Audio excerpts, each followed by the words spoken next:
এ পর্বে আমি বিশেষভাবে আহ্বান জানাচ্ছি আমাদের শ্রদ্ধেয় আকমল স্যারকে।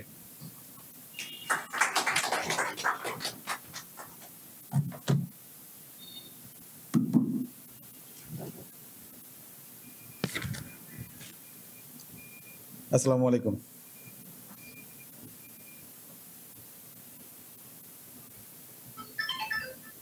আমার ৩ ছেলে মেয়ে। তো বড় মেয়েটা ইংরেজিতে অনার্স পড়ছে ব্র্যাক ইউনিভার্সিটিতে। শেষ সেমিস্টার। তোর সাথে কথা হয় প্রায়, বা যেহেতু বড় মেয়ে আমার, সেহেতু তার ফিউচার নিয়ে বা তার ইচ্ছা আগ্রহ নিয়ে অনেক সময় তার সাথে কথা বলি আমি। তো বর্তমান যুগের ছেলে মেয়েদের ইচ্ছা আগ্রহ বা স্বপ্ন অনেক রকম, অনেক প্রকারের। যেহেতু আমার সে মেয়ে, আমার পক্ষ থেকে বারংবার সবসময়ের জন্য একটা কথা, একটা বাক্য আমি তার মাথায় দিয়ে রেখেছি।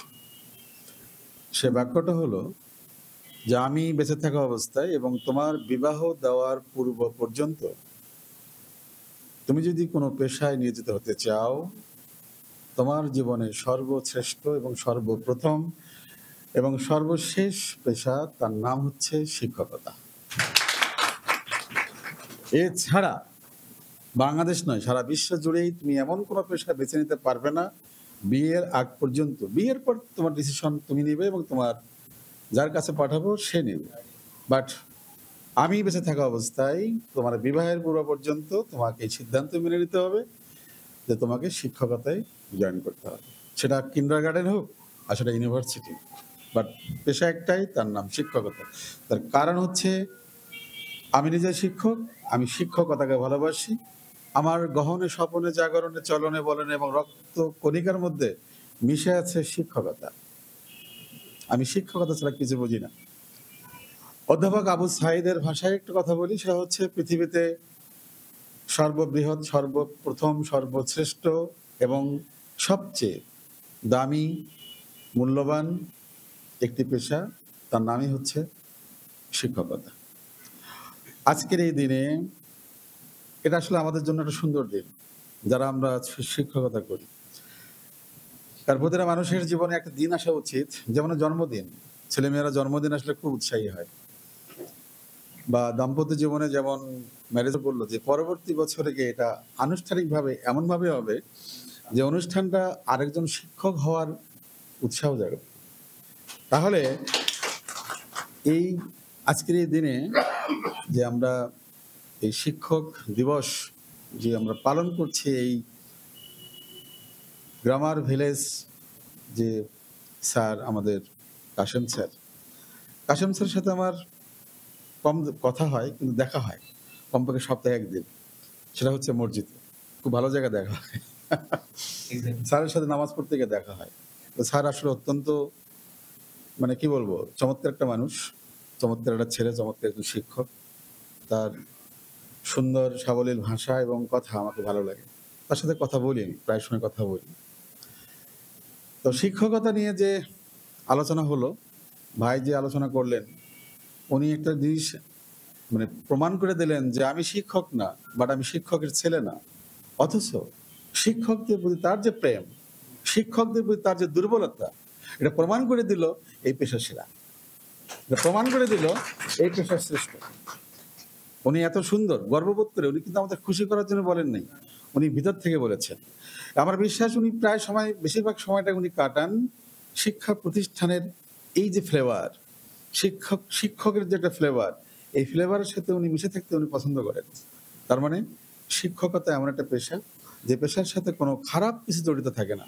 আর উনি এটাও সাবধান করে দিয়ে গেলেন যে আপনারা সমাজের আদর্শ, আপনারা মানুষের বিবেক, আপনারা জাতির একটা মেরুদণ্ড, কিন্তু আপনারা এমন কিছু করবেন না, এমন কিছু বলবেন না যেটা আবার আপনাদের এই পেশাকে কলঙ্কিত করে। সেটা তো আসলে প্রতিটা পেশাতেই, প্রতিটা সমাজেই, প্রতিটা জায়গাতেই, প্রতিটা অফিসেই কিন্তু কোনো না কোনো নেগেটিভ একটা দিক থেকে যায়। সেই নেগেটিভ দিকটাকে আমরা চাপা দিয়ে রাখি। আজকে আমরা আলোচনায় আসবো যে আসলে শিক্ষক দিবসে আমাদের প্রাপ্তি কি এবং ভবিষ্যতে আমাদের করণীয় কি।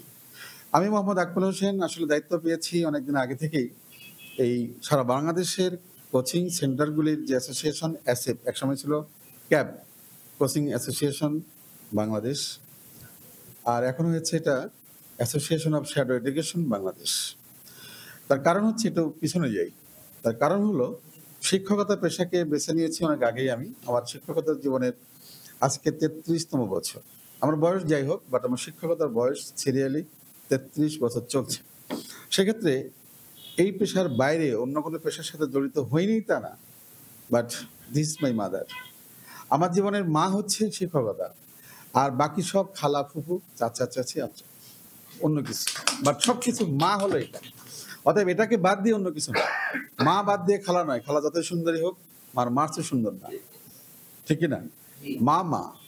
অতএব শিক্ষকতার এসে আমি যা পেয়েছি, যা হয়েছি, যা দেখেছি, যা শুনেছি, সারা বাংলাদেশের এই দায়িত্ব পাওয়ার পরে আমি বিভিন্ন জায়গায় গিয়েছি, বিভিন্ন জনের সাথে মিশেছি, বিভিন্ন ধরনের প্রতিষ্ঠানের সাথে মিশেছি, সবার অভিযোগ আবেদন অথবা তাদের পরিস্থিতি সম্পর্কে জেনেছি। আসলে শিক্ষকতা এই পেশায় যারা এসেছে, এই পেশা ছেড়ে অন্য পেশায় তারা যেতে পারছে না বা যাচ্ছে না, বা গেলেও সফল হচ্ছে না, এই কথাটা প্রমাণিত। তার কারণ আমি নিজেও চেষ্টা করেছি অন্যান্য পেশায় হাত দিয়ে। শুধুমাত্র 100% হালাল যদি কোনো রুজি থাকে, 100% হালাল যদি কোনো আয় থাকে, 100% যদি সৎ কোনো আয় থাকে, তার নাম হচ্ছে শিক্ষকতা। একজন রিক্সাওয়ালা, আমি রিক্সাওয়ালাকে শ্রদ্ধা করি অন্যটা কারণ, এখন এই রিক্সা না, যেটা এখন কি বলে, এটা অটো না প্যাডেল রিক্সা। কারণ প্যাডেল রিক্সাওয়ালা কখনো ফাঁকি দিয়ে আপনার কাছে পয়সা নিতে পারবে না, তাকে পরিশ্রম করে নিতে হবে। ঠিক শিক্ষক এমন একটা জিনিস, শিক্ষকতা এই পেশায় আমরা যারা কাজ করি তারা কিন্তু আমাদের আয়টা, কারণ মানুষের জীবনে উন্নতি হওয়ার জন্য প্রথম শর্তই হচ্ছে তার হালাল রুজি। আর হালাল রুজির একমাত্র প্রথম পথ আমি মনে করি শিক্ষকতা। আর এই পথে যারা আমরা আয় করি, আয় করার পর যখন ইচ্ছা হয় ওই পেশায় একটু জড়িত হই, ওই কাজটা করি, ওই ধরনের ব্যবসা করি, ওই জায়গায় ইনভেস্ট করি। আমার মনে হয় কিন্তু আমরা যারা এখানে আছি প্রত্যেকে চেষ্টা করেছি যে এটার সাথে অন্য কিছু ব্যবসা করার জন্য। মাশাআল্লাহ করেছি, বাট ফিরে এসেছি। বাট আমি ফিরে এসেছি বা আপনারা ফিরে এসেছেন, যারা ইনভেস্ট করেছি সেটা রয়ে গেছে, ওটার ফিরে আসেনি, তার কারণ হচ্ছে কি তিনটা। নাম্বার 1 হচ্ছে আমরা মানুষকে ভালোবাসি। নাম্বার 2 হচ্ছে আমরা মানুষকে বিশ্বাস করি খুব সহজে। নাম্বার 3 হচ্ছে আমরা কারোর সাথে খারাপ ব্যবহার করতে পারি না।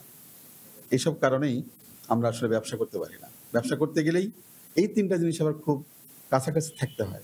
মিথ্যা কথা বলা না, মিথ্যা কথা বলতে হবে তা না, ওই মাঝে মধ্যে লাগে, কিন্তু আমরা আসলে আমার বিভাগের কাছে আমরা ধরা পড়ে যাই শিক্ষকতা করতে গিয়ে, যার ফলে আমরা অন্য পেশায় আমরা জড়িত হতে পারি না। এই জন্যই আমাদের বুক উঁচু, মাথা উঁচু, আমাদের শরীর অনেক শক্তি, সেই শক্তিটা মনের শক্তি, পকেটের শক্তি কম। তাতে কি আমরা তো মৌলবীর সেই ভাষায় বলতে হয়। আমাদের শিক্ষকের মর্যাদা কবিতায় সে মৌলবী কি বলেছিল, বাদশাহ যখন তাকে ডেকে পাঠাইছিল তখন সে ভয় পেয়েছিল, আজকে বোধহয় আমি বাদশাহের ছেলেকে দিয়ে আমরা পায়ে পানি ঢেলেছি, আজকে বোধহয় বাদশাহ আমাকে শিরচ্ছেদ করে দেবে। একটা পর্যায়ে গিয়ে তখন সে মনে পড়লো যে আমি তো শিক্ষক, তখন সে বললো না যে আমি বুঝাবো আমি শিক্ষক, আমি শ্রেষ্ঠ, সবার বুঝাবো শাহান সাহেব। অতএব শিক্ষক আমি শ্রেষ্ঠ। আজকের এই দিবসে শ্রেষ্ঠত্বের আলোচনা, আজকের এই দিবসে শ্রেষ্ঠ মানুষের আলোচনা, আজকের এই দিবসে সমাজের শ্রেষ্ঠ ব্যক্তিদের আলোচনা। শুধু শিক্ষক নয়, আমরা শিক্ষক হিসেবে সমাজের সেরা, আমরা শিক্ষক হিসেবে সমাজের বিবেক, আমরা শিক্ষক হিসেবে মানুষের বিবেক, আমরা শিক্ষক হিসেবে মানুষের পথ প্রদর্শক। কারণ এখন পর্যন্ত ভাই উদাহরণস্বরূপ অনেকগুলো কথা বলেছেন, এখন পর্যন্ত গ্রামে গঞ্জে নয়, সারা বাংলাদেশে যেখানে হোক না কেন কোনো যদি সমস্যার সৃষ্টি হয়, সেই সমস্যার সমাধানের জন্য আমরা সাধারণত যাই লোকাল গভর্নমেন্টের কাছে, আমরা যাই একজন নির্বাচিত প্রতিনিধির কাছে, আমরা যাই একজন এমপির কাছে, আমরা যাই একজন মন্ত্রীর কাছে। এরপরে যদি সমাধান না হয় আমরা সর্বশেষ চলে যাই কার কাছে? একজন শিক্ষকের কাছে, যে তার কাছে গেলে আমরা সঠিক সমাধান পাবো। কমপক্ষে সে মিথ্যা বলবে না, কমপক্ষে সে বিপদে নিয়ে যাবে না, কমপক্ষে সে উল্টাপাল্টা কথা বলবে না। এই যে আস্থা, এই যে বিশ্বাস, এই যে একটা তার ধারণা, এই ধারণার নামই হচ্ছে শিক্ষকতা। অতএব আজকের এই দিবসে আমি শিক্ষকদের আমি শ্রদ্ধা জানাই, যে শিক্ষা দেয় সেই শিক্ষক যে শিক্ষা দান করে। কারণ আমার পৃথিবীতে একটি মাত্র ব্যক্তি, এই পৃথিবীতে একটি মাত্র ব্যক্তি, তারপরে পিতা মাতার পরে আমরা বলি দোসর জনমদাতা, ঠিক আছে, তারপরে আমি বলবো শিক্ষক এমন একটা ব্যক্তি যে ব্যক্তি অন্যের সন্তানের জন্য গর্ববোধ করে। কথাটা আমি জানি না বুঝাতে পারলাম কিনা। শিক্ষক এমন একটা ব্যক্তি যে অন্যের সন্তানের জন্য নিজে গর্ববোধ করে। আপন ভাই, আমার ছেলে মেয়ে যদি ভালো কিছু করে, আমার আপন ভাই তার ছেলে মেয়ে ভালো কিছু করলো না, সে কিন্তু গর্ববোধ করবে আমাকে শোনানোর জন্য, বোঝানোর জন্য, ভালো লাগার জন্য। মনে মনে ভাববে বাসায় গিয়ে ওই তার ছেলের পিটাইবো আগে। বদের বধ, খারাপ কথাটা নাই বললাম, যে তুই পারিস না, ও পারলো, তুই পারলি না কেন। ওরা তো পিটাবেই, তারপরে সুযোগ পেলে ওনারাও পিটাবে, না হলেও বকা দেবে। এবং মনে মনে কিন্তু সে তার মনের মধ্যে একটা হিংসা না হলেও খারাপ লাগার সৃষ্টি হবে। গর্ববোধ হবে না বাসায় যাওয়ার পরে। আমার আপন ভাই হতে পারে, কিন্তু নিজের জায়গায় কিন্তু সে এটাই করবে। আর শিক্ষক এমন একটা মানুষ, শিক্ষক এমন একটা ব্যক্তি, শিক্ষকের মন এমন একটা মন, ওই ছাত্র এমন প্রাপ্তি হয়েছে, এই ছাত্র ওই জায়গায় চাকরি পেয়েছে, এই ছাত্র এমন একটা জিনিস সৃষ্টি করেছে, এই ছাত্র এমন একটা ভিসা পেয়েছে, অর্থাৎ ছাত্রের সাফল্যের সংবাদটা পাওয়ার সঙ্গে সঙ্গে তার ভিতরে একটা গর্ববোধ সৃষ্টি হয়, এবং সে তখন অন্যের এই সন্তানকে নিয়ে সে গর্ববোধ করে। আর এই গর্ববোধ করা ব্যক্তি একটি মাত্র ব্যক্তি পৃথিবী, তার নাম শিক্ষক। অতএব এই পেশায় যারা আমরা আছি, এই পেশাকে আমরা আদর্শ হিসেবে নিব। পৃথিবীতে আদর্শ খাবার বলতে একটি খাবারই আছে। এত খাবার, খাবারের হিসাব করা যাবে না। পৃথিবীতে আল্লাহ পাক কত নিয়ামত দিয়েছেন, কত খাবার দিয়েছেন। অনেক ভালো ভালো খাবার, অনেক খাবার খেলে স্বাস্থ্য হয়, অনেক খাবার খেলে সুন্দর হয়, অনেক খাবার খেলে আমাদের শক্তি হয়, সবই ঠিক আছে। কিন্তু এমন কোনো খাবার নেই যে খাবারের মধ্যে সবগুলো উপাদান আছে। এমন কোনো খাবার পৃথিবীতে সৃষ্টি হয়নি। এই জন্য আল্লাহ পাক হাজার প্রকার, লক্ষ প্রকার খাবার দিয়েছেন। সব প্রকার খাবার খেয়ে তুমি সুস্থ থাকো, সুন্দর হও। কিন্তু একটি খাবার আছে, কিন্তু যে খাবারের মধ্যে সর্বপ্রকার উপাদান আছে, যদিও একটা নাই, তার নাম হচ্ছে দুধ। দুধ এমন একটি খাবার যে একে বলা হয় আদর্শ খাবার, কিন্তু তারপরেও কিন্তু একটা উপাদান নাই, তার নাম ভিটামিন সি। দুধের মধ্যে ভিটামিন সি নেই। সর্বপ্রকার খাবার আছে আদর্শ, এই জন্য বলা হয় দুধ একটা আদর্শ খাবার। আর এই আদর্শ শব্দটা কোথায় লাগা আছে বলেন তো? আদর্শ শিক্ষক, শিক্ষকের আগে লাগা আছে আদর্শ। তার মানে সব ধরনের উপাদান একজন শিক্ষকের মধ্যে আছে, এর নাম হচ্ছে শিক্ষক। তাহলে এই শিক্ষক হিসেবে আমরা গর্ববোধ করব। শিক্ষক হিসেবে আমাদের কি আছে পিছনে দেখার দরকার নেই। সিটাকে বলে নেন, শুধু শিক্ষকের মধ্যে যে সি নয়, ওই সিটা আমরা ধরে নিই যে দুষ্টমি, নষ্টমি, ওই সিটি নাই শুধু। আসলে কি প্রতিটা পেশাতে, প্রতিটা মানুষের মধ্যেই, অনেক ভালো মানুষের মধ্যে একজন থাকে, না থাকলে ওটা মর্যাদাও থাকে না। অনেকগুলো ভালো খাবারের মধ্যে একটা খারাপ খাবারও থাকে। তো যাই হোক, আমরা ভালোটা দেখবো, খারাপটা দেখবো না। তো সেক্ষেত্রে শিক্ষক আমরা আদর্শ বলি, অবশ্য বলতেই হবে, কারণ শিক্ষক অবশ্যই আদর্শের একজন প্রতীক। যে শিক্ষক কখনোই খারাপ বুদ্ধি দিবে না, শিক্ষক কখনো খারাপ পথে চলতে বলবে না, শিক্ষক কখনো কারো খারাপ চাবে না। শিক্ষক এমন একটা পেশা, শিক্ষকতা এমন একটা পেশা যে পেশায় একটা মানুষকে তার জীবন করতে সাহায্য করে। আমি আমার ছেলেমেয়েদের জন্য, দ্যাট মিনস আমার স্টুডেন্টদের জন্য আমি একটা নাটক তৈরি করেছিলাম, আপনারা দেখতে পারবেন ইউটিউবে, এমসিসি ড্রামা নামে, যে আমি বড় হতে চাই। 26 মিনিটের একটা নাটক আছে, আমি বড় হতে চাই, ছেলে মেয়েদেরকে নিয়ে তৈরি করা। আমি আর একটা নাটক লিখেছি অলরেডি, নাটকটা হয়তো আমি তৈরি করে ফেলবো, কারণ বাংলাদেশ টেলিভিশন শুধু নয়, বাংলাদেশের কোনো জায়গাতেই শিশুদেরকে নিয়ে কার্যক্রম খুব কম। এত সিনেমা, হাজার হাজার লক্ষাধিক সিনেমা বাংলাদেশে তৈরি হয়েছে। আপনি বলেন তো কয়টা সিনেমা আছে আমাদের ছাত্রছাত্রীদের জন্য? নাই, হাতে গোনা। একটা আছে দীপু নাম্বার 2, একটা তৈরি হয়েছে ছুটির ঘন্টা, একটা আছে নামটা ভুলে গেলাম, তবে দেখেন আছে না, হ্যাঁ, এরকম কয়েকটা দেখেন, হাতে গোনা কয়েকটা মানে ছেলে মেয়েদের জন্য, যারা ছেলে মেয়েদেরকে দেখাতে পারবো, ছেলে মেয়ে এখান থেকে শিখবে। একটা সিনেমা, ইন্ডিয়ান একটা সিনেমা এখন ডাবিং করে বাংলাদেশে সবাই দেখতেছে। এই সিনেমাটা আপনারাও যদি না দেখে থাকেন দেখবেন, এখানে কিছু শিক্ষকের মর্যাদা, শিক্ষকের গ্রহণযোগ্যতা, শিক্ষকের দক্ষতা, শিক্ষকের যোগ্যতা, শিক্ষকের নিয়ে, ছাত্রছাত্রী নিয়ে, স্কুল নিয়ে তৈরি করা। সেটা হচ্ছে কি নাম যেন ভুলে গেলাম, সুন্দর, আপনার দেখেছেন ছবিটার নাম বললে মনে পড়বে। ইন্ডিয়ান একটা বাংলা ছবি, মানে ইন্ডিয়ান ছবি কিন্তু বাংলা রাইপিং করা, বাংলায় হয়েছে এটা। না, হিরোর সাথে সম্পর্ক না, এটা সম্পর্ক হচ্ছে এটা না না না না না না রাইট, ম্যাডাম গীতা রানী, ম্যাডাম গীতা রানী। এই ছবিটা আপনাদের ছেলে মেয়েকে দেখাবেন, আপনাদের ভাই বোনেদের দেখাবেন, আপনারা যেখানে শিক্ষকতা করেন সেই ছাত্রছাত্রীদের দেখতে বলবেন। কারণ এটার মধ্যে প্রতিটা জায়গাতে শিক্ষা, প্রতিটা জায়গাতে কিছু জানার আছে, প্রতিটা জায়গা থেকে একটা নোট করা বা বানিয়েছে, প্রতিটা জায়গা থেকে আমাদের জন্য কিছু শিক্ষার আছে, যেটা আমরা শিক্ষক হিসেবে শিখে আমরা ছাত্রছাত্রীদের বলতে পারবো। এরকম আমি একটা লেখা লিখেছি, লেখাটার নামই হচ্ছে শিক্ষকের মর্যাদা। তার কারণ শিক্ষক হিসেবে মর্যাদাটা আসলে নেই। আমি পড়েছি, সবাই আমরা ইউনিভার্সিটি পাশ করেছি, আমরা যে যাই করি না কেন বাংলাদেশের সর্বোচ্চ ক্ষমতাধর যে ব্যক্তিগুলি, সর্বোচ্চ পদস্থ যে ব্যক্তিগুলি, তারাও কিন্তু প্রাইমারি স্কুলে পড়েছে, তারাও কিন্তু হাই স্কুলে পড়েছে, তারাও কিন্তু ইউনিভার্সিটি পড়েছে। তাহলে তাদের প্রত্যেকে ছাড় আছে, তাদের প্রত্যেকে শিক্ষক আছে।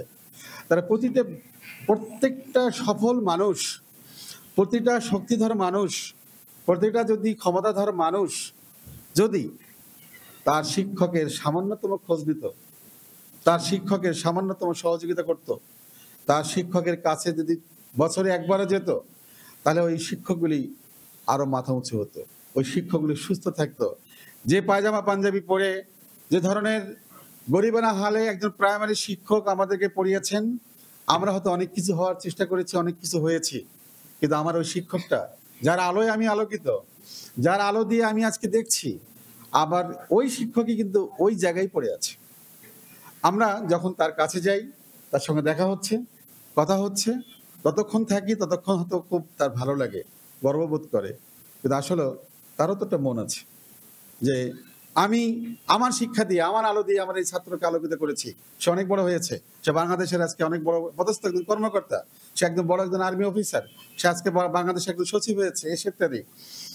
বাট আমার ওই শিক্ষকের অবস্থান কিন্তু ওখানে রয়ে গেছে। আমরা যদি সেই শিক্ষক হতে পারি, যে শিক্ষক শুধু শিক্ষকতা করব না, শিক্ষক শুধু আয় করব না, শিক্ষক শুধু আদর্শ বিক্রি করব না, শিক্ষক শুধু আমরা ছাত্রছাত্রীদের বড়ই করব না, শিক্ষক হিসাবে ওই ছাত্রকে এই শিক্ষাটা দেব যে তুমি বড় হয়ে শুধু তোমার নিজেকেই করবে না, তুমি শিক্ষকের একটু খোঁজ রাখবে। আর এটাকে কেন্দ্র করে আমি একটা নাটক লিখেছি।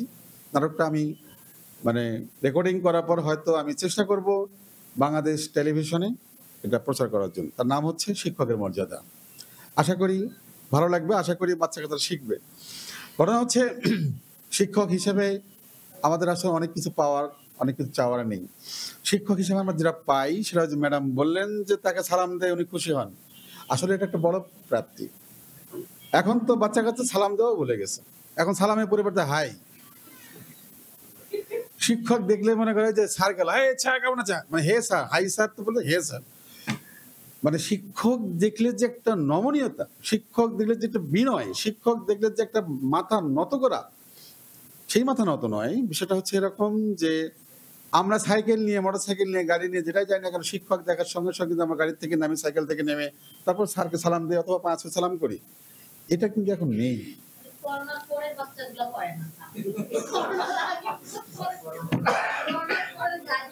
তো শিক্ষকের মর্যাদা কোথায় চলে গেল? শিক্ষকের, আমি এক ছাত্রীকে বলেছিলাম, আমি আমার একটা বিশেষ প্রয়োজনে আমি একটা কোর্টে হাজিরা দিতে গেছিলাম। হাজিরা দিতে গিয়ে আমার মনে পড়লো যে আমার এক ছাত্রী আছে যে হলো জাজ। তা আমি যে কোর্টে গেলাম, সেই কোর্টে 5 তলায়, ওখান থেকে ওরা ফোন দিলাম। ফোন দিয়ে বললাম যে তুমি ঢাকায়, আমি জানি তুমি নারায়ণ আর কি বলে মানিকগঞ্জ, কোন আছে, আমি ঢাকায়, কোন কোর্টে আছো? ওই কোর্টে। পরে বুঝতে পারলাম যে আমি 5 তলায় আছি, ও 6 তলায়, 6 তলার কোর্টে সে আছে। তো বলে, স্যার আপনি ফোন করলেন হঠাৎ করে? আমি, হ্যাঁ কেমন আছো সে জানার জন্য। তো স্যার যদি কখনো কোর্টে আসেন দেখা করেন। আমি বলে মনে করলাম আমি তো নিচে আছি। এখন আমার ছাত্রী হলো জাজ, আর আমি যখন আসামি হয়ে উপস্থিত যাবো, এখন আমি না, ঠিক আছে দেখা, যদি কখনো কোর্টে আসতে হয় আমি আসবো, বসে দেখা করব। এই কথাটা আমি আমার স্টুডেন্টকে বললাম এইভাবে যে শিক্ষকের মর্যাদা তুমি কি করবে যখন তোমার ছাত্র বা ছাত্রী, তুমি যখন শিক্ষক হবা অথবা তুমি যদি জাজ হও, তুমি যদি বিচারক হও, তুমি কাঠগড়ে দেখতেছো তোমার এক শিক্ষক দাঁড়িয়ে, সে যে কারণে অপরাধী হতেই পারে, সেটা সত্য হোক আর মিথ্যা হোক, তাহলে তুমি শিক্ষককে যখন দেখবে কাঠগড়ায় দাঁড়িয়ে আছে তখন তুমি কি করবে? তো ছাত্র মানুষ তো, ছোট মানুষ বোঝে না। আমি তো প্রথম কাজ হচ্ছে তুমি তোমার চেয়ার থেকে দাঁড়িয়ে সালাম দেবে। সে কোর্টের কাঠগড়ে দাঁড়িয়ে আছে একজন শিক্ষক, তোমার দায়িত্ব হচ্ছে ছাত্র হিসেবে তোমার চেয়ার থেকে দাঁড়িয়ে তাকে সালাম দেবে, এটা তার প্রাপ্তি। দ্বিতীয়ত কাজটা করবে, তাকে বসার ব্যবস্থা করবে, কাঠগড়ায় বসার ব্যবস্থা করবে। বসার ব্যবস্থা করার পর তার তুমি বিচার করবে, কারণ হেড দ্য সিন নট সিনার, তুমি তার পাপকে তুমি বিচার করতেছো, তাকে নয়। সেক্ষেত্রে সে তোমার শিক্ষক, আর তুমি বিচার করতে বসেছো তার পাপকে, তার অপরাধকে। অর্থাৎ তার অপরাধের কারণে তার ফাঁসি হয়ে যাবে, তোমার লেখায় ফাঁসি হয়ে যাবে, সমস্যা নেই, ফাঁসি দিয়ে দাও। কিন্তু তুমি শিক্ষক হিসেবে তাকে মর্যাদা দিলা কি? নাম্বার 1, তুমি তোমার আসন থেকে দাঁড়িয়ে তাকে সালাম দিয়েছো। নাম্বার 2, তুমি তাকে বসার ব্যবস্থা করেছো। এর নামে হচ্ছে শিক্ষক। অতএব শিক্ষকের মর্যাদা তোমাকে দিতেই হবে। আমি আমার প্রধান শিক্ষককে বলেছিলাম, আমার প্রধান শিক্ষক সাথে আমার একটা বিশেষ বিষয় নিয়ে, স্কুলের খেলার মাঠ নিয়ে বেশ গ্যাঞ্জাম হলো। আমি তাকে বললাম যে স্যার, আমি আপনার রেসপেক্ট করব, আমি আপনার ফাঁসি চাবো, আপনার যদি ফাঁসি হয় ফাঁসির মঞ্চে গিয়ে আমি সালাম দেবো, স্যালুট দেবো, বাট স্যালুট দেওয়ার পর মাথা নিচে করবো, মাথা নিচে করার পর বলবো আমি আপনার ফাঁসি চাই, তার কারণ আমি আপনার অপরাধকে সাপোর্ট করতে পারবো না। সেক্ষেত্রে শিক্ষকের মর্যাদা, এর নামে শিক্ষক আছি। অতএব শিক্ষক হিসেবে আমাদের প্রাপ্তির শেষ নেই। আমরা যদি তালিকা করি শিক্ষক হিসেবে কি পেয়েছি, আরে আর কিছু না পাক, টিউশনি বাসায় গেলে তো নাস্তা পাইছি ভাই, কথা ঠিক কিনা? শোনেন, এখন স্বীকার করেন আর না করেন, যখন টিউশনি সবাই করছি আমরা, বাসায় যাওয়ার আগে চিন্তা করছি যে আজ কি খাবার দেবে, অস্বীকার করে লাভ আছে? আরে বেতন দিবে তো 1 মাস পর, প্রচন্ড খিদা ঢুকছে, আজকে কি খাবার, যেদিন মনে করে ঢুকছেই, ও আজকে এত ক্ষুধা, আজকে যদি ভালো খাবার দিত ভালো হতো, ওদের খাবারে দেন, এমন করছে ওদের খাবারে দেন, কি যে মনটা খারাপ হয়ে আসে। তো ঘটনা হচ্ছে আমরা এই খাবার যাই খাই না কেন, যাই বলি না কেন, সবচেয়ে বড় কথা হচ্ছে তো শিক্ষক হিসেবে আমরা আসলে গর্বিত। মহান স্রষ্টার কাছে আমরা মনে করি যে এমন একটা পেশায় আমরা নিয়োজিত হয়েছে যে পেশার কারণে মানুষের কাছে আমাদের মর্যাদা বৃদ্ধি পেয়েছে। আমাদের মর্যাদা বৃদ্ধি পেতে থাক, এবং এই মর্যাদার কারণেই আমরা এই পৃথিবীতে যতদিন বেঁচে থাকবো ততদিন যেন মান এবং সম্মান, কারণ সম্মান কুড়ানোর জন্য, সম্মান প্রদর্শনের জন্য, সম্মান প্রাপ্তির জন্য মানুষ অনেক টাকা খরচ করে, অনেক টাকা ইনভেস্ট করে। একজন শিল্পপতি কোটি কোটি টাকার মালিক, ওই তার কর্মচারী ছাড়া তাকে কেউ চেনে না, কর্মচারী তাকে স্যালুট দেয়, ঢোকার সময় তার সিকিউরিটি গার্ড স্যালুট দিয়ে একদম পুরো ওখানকার ধুলা উড়াই দেয়। আমার কথা হলো এটা সম্মান না। সম্মানিত হবে তখনই যখন সে আরেকটা ফ্যাক্টরিতে যাবে, আরেকটা ফ্যাক্টরির সিকিউরিটি গার্ড যখন তাকে সালাম দিবে শ্রদ্ধা ভরে, তখন তার সম্মান হবে। কারণ সে তো যে সিকিউরিটি পেল, সে তো তার কর্মচারী, সে তার বেতনভুক্ত, সালাম না দিলে তো চাকরি থাকবে না, এই জন্য সে সালাম দিয়েছে। এর নাম মর্যাদা নয়। মর্যাদা ওইটা যখন শুনবে আপনি কি করেন, শিক্ষকতা, আসসালামু আলাইকুম, এর নাম মর্যাদা, এর নাম সম্মান। আর এই সম্মানের জন্যই ওই ব্যক্তি কি করে, এলাকায় গিয়ে একটা মাদ্রাসা দেয়, এলাকায় গিয়ে একটা ইতিমখানা দেয়, এলাকায় গিয়ে একটা কি করে মসজিদ দেয়, এলাকায় গিয়ে কি করে একটা স্কুল দেয়, ইউনিভার্সিটি করার চেষ্টা করে। অর্থাৎ শিক্ষা প্রতিষ্ঠান দিয়ে, শিক্ষা প্রতিষ্ঠানের ছাত্রছাত্রীদের সাথে মিশে তার ভালোবাসা অর্জন করে। অর্থাৎ শিক্ষকের যে মর্যাদা পায়, সেই মর্যাদাটা সে দেখে মনে করে এর মধ্যে আসলে একটু মজা আছে। অর্থ এক জিনিস আর শ্রদ্ধা এক জিনিস। অর্থ দিয়ে শ্রদ্ধা কেনা যাবে না, অর্থ দিয়ে সম্মান কেনা যাবে না। সম্মান দিতে আসবে সম্মান দিয়ে, ভালোবাসা আসবে ভালোবাসা দিয়ে। আর আমাদের মাঝে, আমাদের জন্য, আমাদের জীবনে দুটো জিনিস একসাথে আসে। নাম্বার 1 আমাদের আসে হচ্ছে সম্মান, অটোমেটিক আসে। নাম্বার 2 সম্মান আসে, তার পাশাপাশি অর্থ আসে। তাহলে পৃথিবীতে একটি মাত্র পেশা যার নাম হচ্ছে শিক্ষকতা। আজকের এই দিনে শিক্ষকতার মাথা আরো উঁচু হোক, শিক্ষকতার মর্যাদা আরো প্রতিষ্ঠিত হোক। শিক্ষকের যে দাবি দাওয়া, শিক্ষকের যে চাওয়া পাওয়া, সেগুলো নিয়ে আমি কথা বলেছি, কথা হয়েছে। তৎকালীন স্পিকার শিরিন শারমিন চৌধুরী, যে দলেরই হোক না কেন, বাট তিনি স্পিকার ছিলেন, তার সাথে আমার ব্যক্তিগত খুব ভালো সম্পর্ক। আমি তার কাছে গেলাম এই এসএফ বা কোচিং অ্যাসোসিয়েশনের সমস্যা নিয়ে। উনি অনেকক্ষণ ধরে শুনলেন এবং একটা পর্যায়ে উনি বললেন যে আমাকে মাস্টার সাহেব বলে ডাকতো। বলতে, মাস্টার সাহেব, আপনার সব কথাই শুনলাম, সবই মানলাম, সবই জানলাম, কিন্তু আপনারা যে আমার কাছে সবাই মিলে আসতে চাচ্ছেন অ্যাসোসিয়েশনের পক্ষ থেকে, এই কাজটা করেন না, কারণ এটা জাতীয় সমস্যা। কি সমস্যা? Coaching centre. কোচিং সেন্টারের নাম শুনলে আমরা সবাই ভয় পাই, যার ফলে উনি আমাদেরকে স্পেস দিলেন না। ডাক্তার দীপমণি শিক্ষামন্ত্রী, তার সাথে আমরা বারংবার বসার চেষ্টা করেছি। যখনই শুনে যে কোচিং অ্যাসোসিয়েশনের পক্ষ থেকে বসবে, তখন তিনি আমাদের শিডিউল ক্যান্সেল করে দিয়েছেন। এরপরে আমরা সাংবাদিক সম্মেলন করলাম আমাদের সংগঠনের পক্ষ থেকে। সাংবাদিক সম্মেলন করে যিনি সাংবাদিক, শিক্ষা সাংবাদিক যারা, তাদেরকে ম্যানেজ করলাম, তাদের সাথে কথা হলো, তাদেরকে নিয়ে আমরা সাংবাদিক সম্মেলন করছি। সাংবাদিক সম্মেলন থেকেই ওখান থেকেই উনি ফোন দিলেন দীপমণিকে, ডাক্তার দীপমণিকে, শিক্ষামন্ত্রীকে, টেলিফোন ওপেন করে। এখন আমাদের কাছে রেকর্ড আছে, আমরা এটা ভাইরাল করে দিয়েছিলাম, এখনো রেকর্ড আছে। ওনার ফোন করার সঙ্গে সঙ্গে ফোনটা উনি ধরলেন, ধরার পরে উনি বললেন, বলার পরে অনেক কিছু বলার পরে আলটিমেটলি রেজাল্ট এরকম যে ঠিক আছে, আপনি এসে কথা বলেন, আমাদের সাথে সমস্যা নেই, কিন্তু কোচিং সেন্টারের প্রতিনিধিরা আমাদের কাছে আসার কোনো সুযোগ নেই।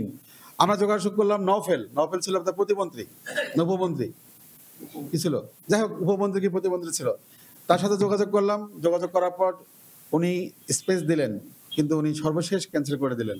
অর্থাৎ আমরা সরকারের সাথে যোগাযোগ করার আপ্রাণ চেষ্টা করেছি।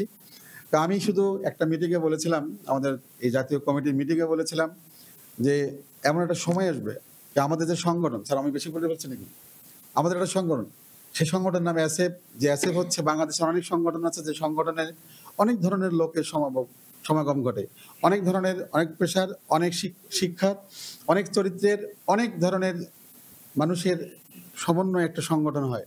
কিন্তু আমাদের সংগঠন এমন একটা সংগঠন, যে সংগঠনের সবাই একরকম, সবাই শিক্ষিত, সবাই শিক্ষক, সবাই পরিচালক, সবাই আদর্শবান ব্যক্তি।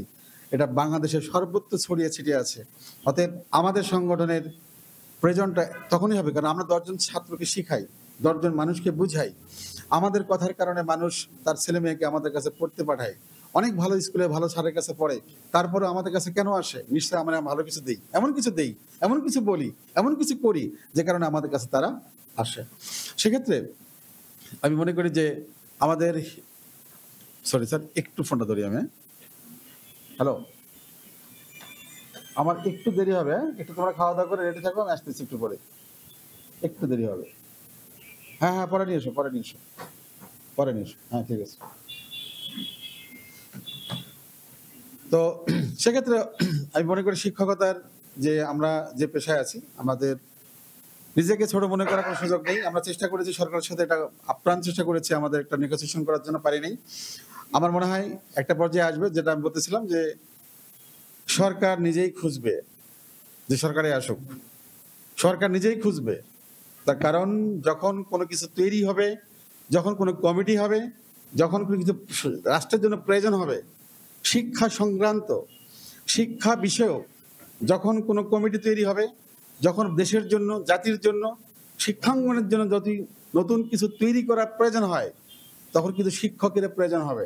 সেক্ষেত্রে আমাদের সংগঠনের এমন কোনো মানুষ আছে, আমাদের এই কোচিং সেন্টারে এমন কিছু মেধা আছে, এমন কিছু নক্ষত্র আছে, যে নক্ষত্রগুলির সমন্বয়ে যদি কিছু সৃষ্টি করে আমরা সরকারকে দিতে পারি, তাহলে সরকারের দায়িত্বে যারা আছেন, যারা সরকারের এই মন্ত্রণালয়ে যারা আছেন, আমি তাদেরকে ছোট করছি না, বাট তাদের তুলনায় আমরা নিজের থেকে ছোট মনে করার সুযোগ নেই। তাদের তুলনায় আমরা এমন কিছু নক্ষত্র আছে, যে নক্ষত্রের সমন্বয়ে তাদের চেয়ে অনেক বেশি ভালো কিছু উপহার দেওয়ার যোগ্যতা আমাদের এই অ্যাসোসিয়েশনের এই সদস্যদের আছে ইনশাআল্লাহ।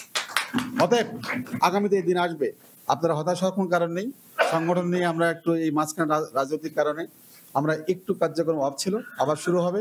আমাদের এই সংগঠন হবে প্রাণের সংগঠন। এই প্ল্যাটফর্মে সবাই এসে তার অনেক কথা, অনেক ব্যথা জানাতে পারবেন, বলতে পারবেন, এবং আমরা সেটার সাথে সাথে যেখানে জানানোর, যেখান থেকে সমাধান আসবে আমরা চেষ্টা করব। তো আজকে অনেক কথা হলো। আজকের এই দিনে আপনাদের প্রতি আমার সশ্রদ্ধ সালাম এবং আমার বিনয়ের চিত্তে আপনাদের প্রতি আমার অনেক ভালোবাসা। আপনারা এই যে পেশায় আছেন, যতদিন সম্ভব থাকবেন, যতদূর পর্যন্ত সম্ভব যাবেন, এবং যতটুকু সম্ভব দিয়ে যাবেন। কারণ দেওয়ার যে আনন্দ, এটা যে সবাই জানতো, কেউ চাইতো না। পৃথিবীতে সবচেয়ে আনন্দ বেশি দেওয়ার মধ্যে, নেওয়ার মধ্যে নয়।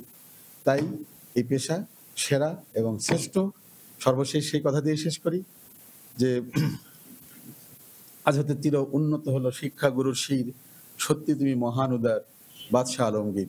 শিক্ষক সেরা এবং সর্বশ্রেষ্ঠ, সর্বদাই, সব সময়ের জন্য এবং আজীবন ইনশাল্লাহ শিক্ষক শিক্ষক শিক্ষক।